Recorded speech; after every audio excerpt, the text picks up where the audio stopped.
Hi.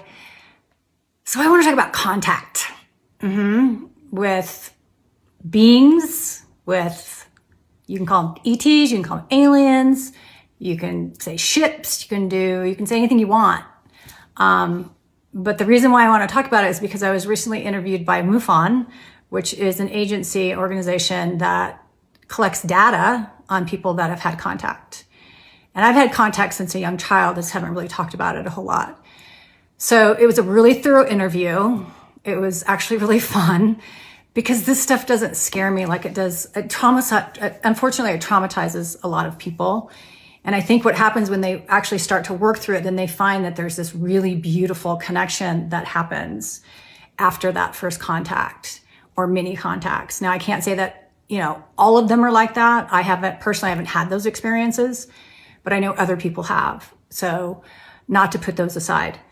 But what I want to talk about is that it's here. These beings, these energies, however you want to perceive that, have always been here. It's just, I think that consciousness on our planet is shifting enough to where, more people are having more experiences, and it's easier for people to talk about at some level, not all levels, because there still isn't full disclosure, right? We still have that paradigm of, we can't tell everybody. But it's happening. I'm sorry, I shouldn't laugh about it, but I find it so comical because it's part of who we are. It's part of where we've been. I mean, we have soul families or galactic families or indigenous families, ancestral families that we've been a part of in other lives. And in this incarnation, we're just having a totally different experience, but we may have contact with these other beings because they're asking for assistance, possibly.